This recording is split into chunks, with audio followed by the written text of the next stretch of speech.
Muito bem, iniciando oficialmente o episódio número 18 dessa nossa aula do raio-x da questão Challenge, o desafio das 2.997 questões. Se você eventualmente não é inscrito no canal, se inscreva agora mesmo, deixe o seu like, acione o sininho que é para você ser notificado sempre que eu iniciar uma nova aula aqui. Fique sabendo que o material de apoio vai sempre estar na descrição do vídeo. Então, em cada aula que você for assistir, o material de apoio está onde? O material de apoio sempre estará no link na descrição do vídeo. Sem mais delongas, vamos lá. A gente vai começar a partir da questão 147.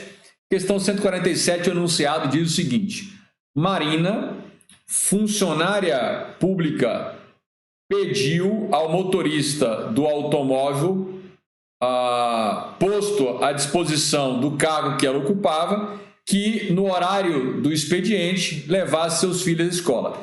Se eu não me engano, essa a gente fez na última aula, é uma questão que a gente fez na última aula, então vamos para a questão 148 já direto. Pronto, então vamos para 148, porque no último episódio a gente fez 147, estou me lembrando aqui. Então, 148, o enunciado diz assim, olha: a administração pública pretende alienar. Alienar é se desfazer de um bem imóvel que lhe pertence, cuja aquisição derivou de procedimento judicial. Em conformidade com a Lei 8666/93, referido bem, devidamente avaliado, poderá ser alienado por ato da autoridade competente através da adoção de procedimento licitatório sobre a modalidade. Então, vamos destacar o seguinte. Primeira coisa, lembrem que durante 2 anos a Lei 8666/93 vai continuar valendo, mas você já vai ter que começar a estudar a nova Lei de Licitações que está na iminência de ser promulgada e publicada pelo Presidente da República. Aqui ele está dizendo o seguinte: a pretensão é alienar um imóvel, só que este imóvel tem uma particularidade. Ele foi adquirido pelo poder público, ele ingressou no patrimônio do poder público por meio de um procedimento judicial. Isso faz com que a licitação possa adotar o leilão. A modalidade licitatória pode ser o leilão, mas também pode ser a concorrência. Então vamos lá. Sob qual modalidade pode ser feito? A letra A diz: de concorrência apenas? Não, pode ser concorrência, pode ser leilão, independentemente da necessidade de utilização e alienação. Não, está errado. Letra B, de concorrência ou leilão, está ok, independentemente da necessidade ou não, necessidade ou utilidade da alienação. Não. Se a alienação for útil, aí você pode não, para a alienação de bem que ingressou no patrimônio do poder público mediante procedimento judicial. E por último, leilão apenas? Não, tem a concorrência também. Então, mais uma vez, não se esqueça nunca disso. Modalidade licitatória, tanto na 8666/93 como na nova lei de licitação, vai ser uma questão sempre, um tema sempre muito frequente nas suas provas de concurso público. Prosseguindo, vamos para a questão 149.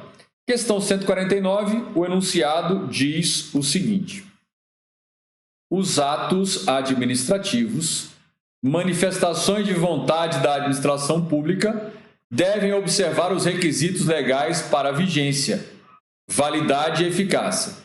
A análise desses requisitos permite. Então, mais uma vez, uma questão sobre atos relativos aos requisitos. A letra A diz: a análise do requisito permite inferir que tanto a validade quanto a eficácia se referem à produção de efeitos. Está errado.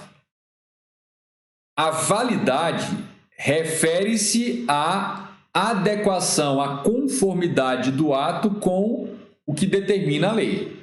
Aí é a validade. Agora, a eficácia sim tem a ver com a produção dos efeitos esperados para esse ato. Então, letra A está errado, vamos para a letra B. A análise dos requisitos permite prever que o implemento de condição suspensiva implica a extinção do ato atuando no campo da validade. Está errado. Quando um determinado ato está submetido a uma condição suspensiva, que é um evento futuro e incerto, se esse evento ocorrer, este ato não vai ser extinto, ele vai deflagrar, ele vai eclodir a produção dos seus efeitos típicos. Então, o implemento de uma condição é circunstância que vai deflagrar a eficácia do ato. Não tem a ver com a validade e não vai gerar a extinção desse ato. Então, letra B está errada.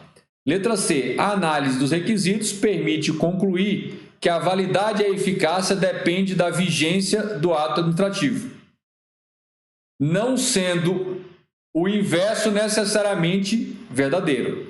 Aqui está correto. Então, vejam só, a validade e a eficácia, ambos dependem da vigência do ato administrativo. O que significa a vigência? Ele continua, né? O ato continua no mundo jurídico. E, portanto, ele está potencialmente apto à produção dos seus efeitos. Letra D. A letra D diz o seguinte: permite analisar o campo de vigência sobre o prisma das nulidades para identificar a existência de vício, este que, no caso, se refere aos elementos do ato administrativo, são sempre sanáveis. Não. Os vícios sanáveis são apenas vícios no tocante à competência e à forma. Lembra que o ato tem 5 elementos ou requisitos de validade: a competência, a finalidade, a forma, o motivo e o objeto. Se ocorrer vício de legalidade no tocante à competência e à forma, como regra, admite convalidação. Agora, vício na finalidade, vício no motivo e vício no objeto, absolutamente não admitem convalidação. Por isso, os vícios não são sempre sanáveis. Letra D está errado. Letra C. A análise dos requisitos permite interligar a esfera de projeção dos efeitos de forma que a ineficácia de um ato enseja a invalidade. Não. Está errado. Está errado. Deixa eu colocar aqui para você o seguinte. Existe uma coisa chamada teoria, vou colocar aqui, teoria da escada pontiana. Com base na teoria desenvolvida por um jurista brasileiro, ex-ministro do STF, chamado Francisco Cavalcante Pontes de Miranda, muito conhecido como Pontes de Miranda. O que ele desenvolveu nessa teoria? Ele diz, olha, os atos jurídicos como um todo, isso também vale para os atos administrativos, eles possuem ou perpassam por 3 níveis ou planos. Então, o primeiro degrau é o plano da existência. Ou seja, o ato precisa, primeiramente, se formar completamente para ter existência no mundo jurídico. A partir do momento que ele já existe no mundo jurídico, eu posso verificar a tal validade, que é, na verdade, verificar se esse ato que ingressou no mundo jurídico está ou não em conformidade com as disposições da lei. E, por último, tem a eficácia, que é verificar se esse ato está apto à produção de todos os seus efeitos. Então, veja, se o ato ainda não é eficaz, se ele ainda está submetido a uma condição, a um termo, se ele está submetido a alguma circunstância que suspende a eficácia, isso não vai acarretar invalidade. A invalidade só ocorrerá se o ato que entrou no mundo jurídico estiver em desconformidade com a lei. Então, no tocante à existência, a pergunta é: o ato concluiu os ciclos ou etapas de sua formação?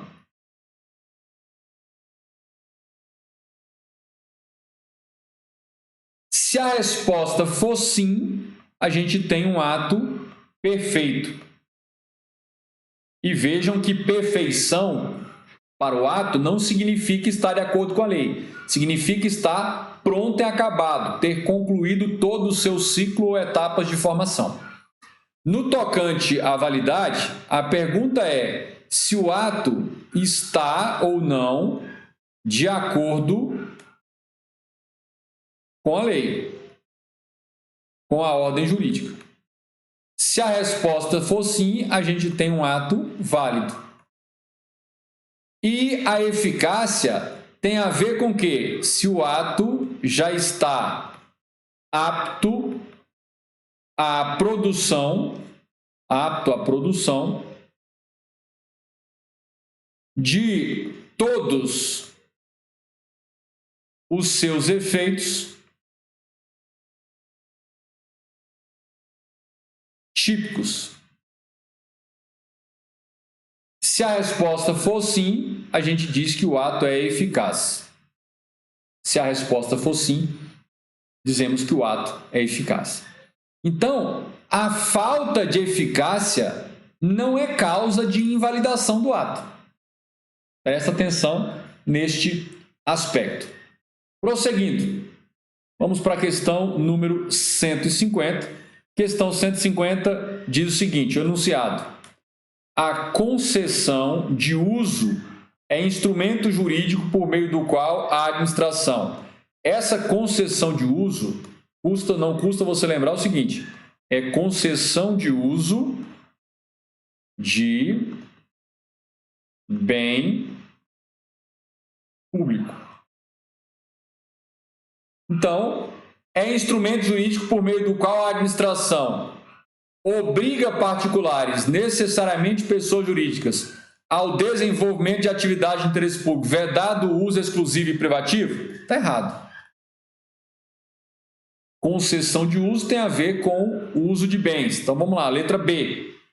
A letra B diz, é um instrumento jurídico por meio do qual faculta ao particular a exploração de bens públicos imóveis por prazo indeterminado ou determinado, este que deve guardar relação com o tempo necessário à implementação das atividades abrangidas pela finalidade pública. Pode ser bens imóveis ou móveis. Não está errado aqui.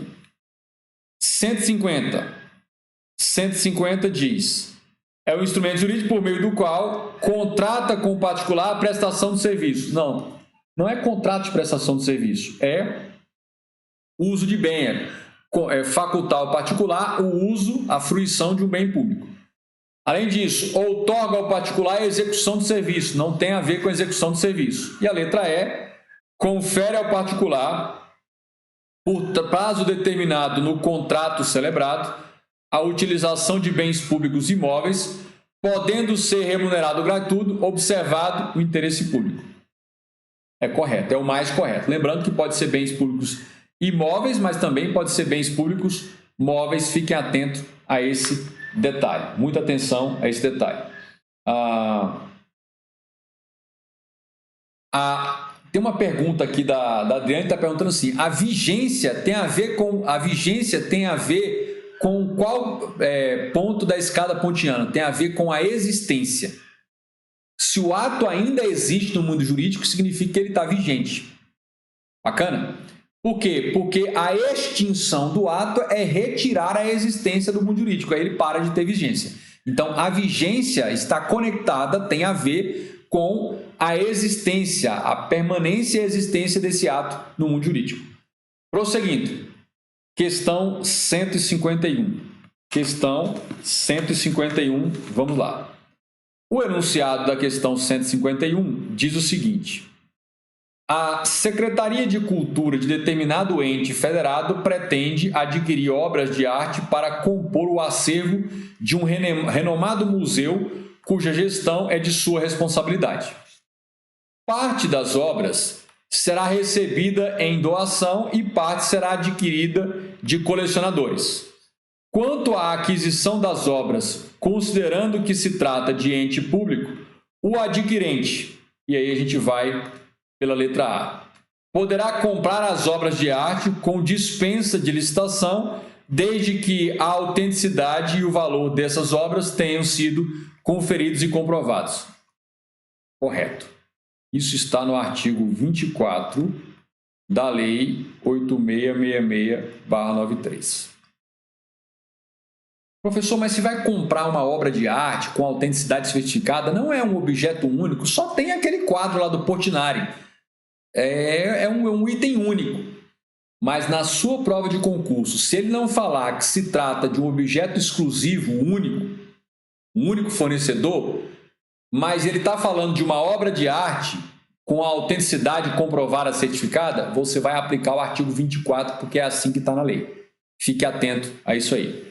Para a gente confirmar o gabarito, letra B, deverá licitar a aquisição das obras, seja para recebimento em doação, seja para comprar. Para comprar, ele até pode licitar, não é que deverá, poderá. Agora, para doação, não. Para doação, não. Para receber essa doação, não. Letra C. A letra C diz: não poderá onerar recursos do erário para aquisição de bens móveis para guarnecer museu, cuja formação de acervo é obrigatoriamente fruto da filantropia. Não tem nada. Você não vai encontrar uma linha no ordenamento jurídico estabelecendo esse tipo de proibição, de que não pode usar recursos públicos para adquirir objetos de artes para compor o acervo de um museu, uma biblioteca, e assim vai. Letra D. Fica proibido de receber bens em doações, salvo se comprovado que não consegue adquirir bens da mesma natureza. Não tem nada a ver isso aqui. Pode receber, sim, bens em doação. Fica autorizada a aquisição por inedibilidade de licitação. Hipótese expressa: não. Essa aquisição de objeto de arte ou de valor histórico com autenticidade certificada comprovada, literalmente está no artigo 24 como hipótese de licitação dispensável, e, portanto, uma dispensa de licitação. Dessa maneira, questão 151, o gabarito é, de fato, a letra A. Continuando, questão 152. Questão 152. Questão 152, o enunciado diz: um servidor público estadual organizou um evento comemorativo aberto ao público nas dependências da sede do governo estadual. O evento atraiu mais público que o estimado pela organização e não havia planejamento para conter a entrada dos interessados, não tendo sido providenciados apoio e vigilância suficientes. Apurou-se ao final do evento que algumas obras de arte foram seriamente danificadas. Apurados os danos causados ao patrimônio do Estado, o servidor, o que vai acarretar aí para o servidor? Não poderá ser responsabilizado na esfera administrativa por não ter agido com culpa. Está errado. Ou seja, no mínimo aí ele foi negligente e ele pode sim ser responsabilizado na esfera administrativa para ter de ressarcir o prejuízo ou até para sofrer alguma punição disciplinar. Letra B. Responderá objetivamente pelos danos causados ao patrimônio. Está errado. Entenda o seguinte, ó, aqui está o Estado, aqui está o agente e aqui está a coletividade.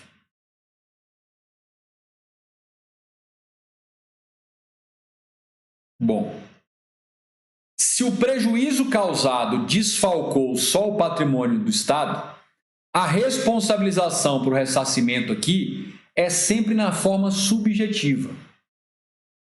Quem responde na forma objetiva é somente o Estado, a União, o Estado, o DF, município, perante uma vítima lá da coletividade.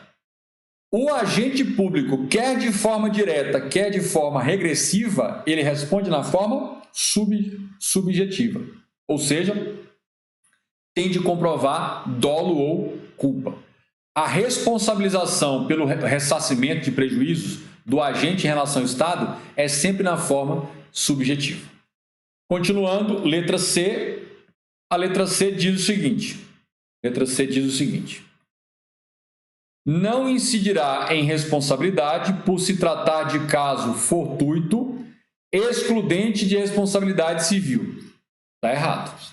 Não foi um fortuito, ou seja, foi uma omissão com toques de negligência e imprudência, ou seja, não fez o controle necessário e o estudo necessário para evitar esse tipo de coisa.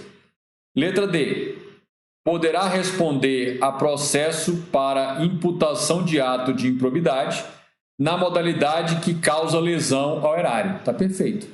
Ou seja, a omissão, a conduta omissiva do agente acabou diretamente acarretando um dano, um prejuízo ao patrimônio público. E a letra E, será penalizado por ato de improbidade que gera enriquecimento ilícito. Não, ele não oferiu nenhuma vantagem indevida em razão dessa sua omissão que destruiu obras de arte. Então, de fato, gabarito, letra D. 2 detalhes importantes a gente extrai dessa questão. Primeiro deles, que eu gostaria de destacar, o agente público, para ressarcir, para ser responsabilizado e ressarcir os cofres públicos, quer na forma direta, quer na forma regressiva, é sempre uma responsabilidade subjetiva. Ou seja, o Estado tem de comprovar conduta, dano, nexo de causalidade, dolo ou culpa. E o outro aspecto é que essas ações ou omissões do agente público que causar diretamente lesão ao patrimônio público é passível de improbidade administrativa. E aí você vai dar uma olhada depois no artigo 8429/92, nós estamos falando do artigo 10 desta lei. Prosseguindo, questão 153. Questão 153. Questão 153 diz: em um determinado processo licitatório, um procurador de Câmara Municipal emitiu parecer técnico apoiado em doutrina e jurisprudência, o qual, no entanto, contrariou interesses manifestados pelo agente administrativo, razão pela qual foi removido de ofício do setor consultivo geral da Procuradoria para o setor de ajuizamento e acompanhamento de ações judiciais e contencioso geral. Neste caso, a remoção, veja, está claro no enunciado que a remoção foi no intuito de retaliar, de punir de alguma forma esse agente que contrariou o interesse de algumas autoridades públicas. A remoção, aí diz a letra A. A remoção é legal, pois o procurador exerce atividade meio e encontra-se hierárquica administrativamente subordinado à autoridade administrativa. Nos seus pareceres e opiniões técnicas, não há subordinação hierárquica. Ele tem autonomia para manifestar o seu posicionamento técnico. E está evidente que houve um desvio de finalidade, porque a remoção não foi para atender necessidade de serviço lá na outra unidade, e sim para retaliar esse servidor. Portanto, a letra A está errada. Letra B. Diz que foi legal, pois o procurador exerce atividade fim e se encontra sujeito a poder discricionário da administração. Não é legal. Ele desempenha a atividade meio, mas ele não está sujeito a mera discricionariedade para uma retaliação como essa. Letra C. A remoção é juridicamente válida, não é, mas apresenta o vício de desvio de finalidade. Ela não é válida juridicamente justamente porque tem desvio de finalidade. Se tem desvio de finalidade, é inválido. Todo ato com desvio de finalidade tem a característica de ser inválido, de ser nulo. E aí vem a letra D. A letra D diz que é ilegal, pois advogados públicos são invioláveis no exercício de sua função. Não é isso. Advogados públicos não têm essa inviolabilidade. E a letra E é ilegal, realmente é legal, pois remoções de ofício devem ser amparadas em requisitos objetivos e prévios, bem como garantir o devido processo legal, a ampla defesa e contraditório. Eis aqui o gabarito correto. Este é um tema que aparece muito em diversas bancas, Sebrasp também gosta disso aí, que é o quê? Que é a remoção de ofício de um agente, de um servidor, com o intuito de retaliar, de punir, por questão de desavença. E isso aí é, claro, desvio de finalidade. Se é desvio de finalidade, é uma nulidade, o ato é inválido. Prosseguindo, vamos para a questão número 154. 154, o enunciado diz: em relação aos contratos administrativos, assinale a alternativa correta. A letra A diz: o instrumento de contrato é obrigatório nos casos de concorrência e de tomada de preço, bem como nos casos de compra imediata e assistência técnica. Não. Instrumento de contrato é obrigatório mesmo nas hipóteses que não tem licitação. Ocorreu a dispensa ou a inexigibilidade de licitação, mas ainda assim é obrigatória a contratação. Quer tirar essa dúvida? Artigo 54 da Lei 8666/93. E lá na nova lei vai ter um artigo correspondente a esse. Letra B. Em todos os contratos administrativos é exigida uma garantia que, entre outras, poderá ser fiança bancária ou qualquer outra espécie de fiador. Não. É assim. O artigo 56 da Lei 8666/93 diz que a exigência de garantia é uma faculdade. A administração pode exigir ou não. Recomenda-se que exija. E as formas de prestar garantia, as espécies de garantia são caução em dinheiro ou em títulos da dívida pública, fiança bancária ou seguro-garantia. Tudo bem? Não tem esse negócio de qualquer outra espécie de fiador. Não, tem que ser só fiança bancária. Letra C. Em caso de cumprimento do contrato e adimplemento de todos os seus termos, se a garantia foi prestada em dinheiro, deverá ser devolvido ao contratado, que não terá direito à correção do valor. Não, ele tem direito sim à correção monetária. Não vai ter direito a juros, mas ele vai ter direito à correção monetária, que é a reposição das perdas inflacionárias. Letra D. As cláusulas exorbitantes são implícitas em todos os contratos administrativos. Isso é verdade. Mesmo que literalmente não conste nada nos contratos, por força do artigo 58 da Lei 8666, as cláusulas exorbitantes são previstas. E ensejam à administração pública a alteração unilateral do acordo ou rescisão lateral, bem como a possibilidade de fiscalização e controle da relação contratual. Perfeito, isso aqui é o que você vai encontrar no artigo 58 da Lei 8666/93. E a letra E. Os contratos poderão ser alterados unilateralmente pela administração quando a ela for conveniente a substituição da garantia. Não. Não se pode fazer alteração unilateral para substituir a garantia. É o que você vai encontrar no artigo 65 da Lei 8666/93. Lembrando que está na iminência de vir a nova lei de licitações, você já vai ter que começar a estudar e aí você vai pegando os temas correspondentes que estão previstos também na nova lei. Questão 155. Já estamos encaminhando para o encerramento. Se vocês já querem acabar agora, já está chegando o Natal, Réveillon, não sei o quê. Se vocês querem que eu continue aqui e resolva a 155 agora, coloca aí BIS, hashtag BIS. Já estão no BIS já de hoje. Já no BIS. Coloca aí nos comentários. Beleza. 155, o enunciado diz o seguinte: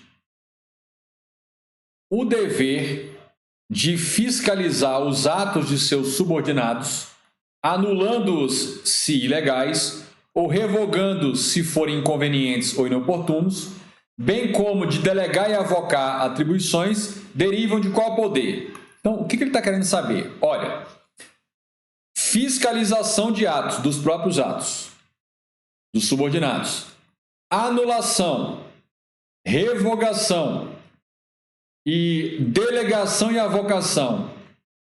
Isso decorre de qual poder administrativo? É poder de polícia? É poder vinculado? É poder discricionário? É poder regulamentar? Não. É o poder hierárquico.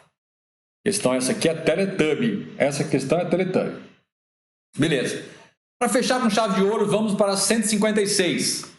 Mais uma questão. 156, o enunciado diz: em direito administrativo, quando se fala que nem tudo que é legal é honesto, estamos nos referindo ao princípio constitucional de quê? Qual é o princípio que diz que nem tudo que é legal, nem tudo que está de acordo com a lei é considerado honesto? É óbvio, né? É o princípio da moralidade. Pelo princípio da moralidade, nem tudo que é legal será moral, será honesto. Então, nós estamos falando do princípio que é explícito e é o princípio da moralidade administrativa.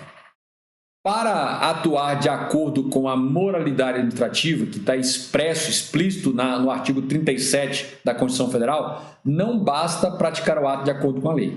Porque nem tudo que está estritamente de acordo com a lei necessariamente vai atender aos valores de moralidade pública naquela circunstância concreta. Tudo bem? Então, você vai colocar aí o seguinte, primeira coisa, nem tudo que é legal será moral ou honesto. Para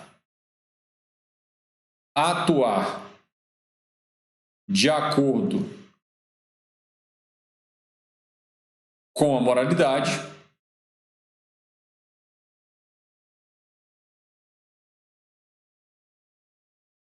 não basta, não é suficiente cumprir a letra da lei. Por quê? Porque nem tudo que está literalmente permitido ou autorizado em lei necessariamente será moral e honesto naquela circunstância concreta. Muito bem.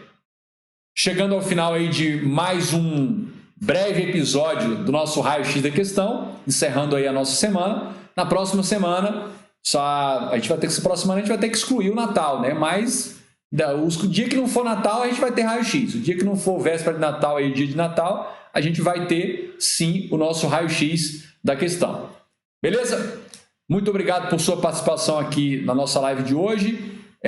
Se você não é inscrito no canal, se inscreva, compartilhe o link dessas aulas e o canal com amigos, inimigos, concorrentes, manda para grupo do WhatsApp, Telegram, beleza. E lembrando que como presente de Natal, todas aquelas 100 aulas da primeira fase do raio-x da questão, em que eu tinha análise de questões mais uma teoria pesada, né, de revisão e aprofundamento, todas elas estão disponíveis no canal. Então, se você não assistiu todas, a hora é agora, reta final aí deste ano. Um abraço, tchau, tchau.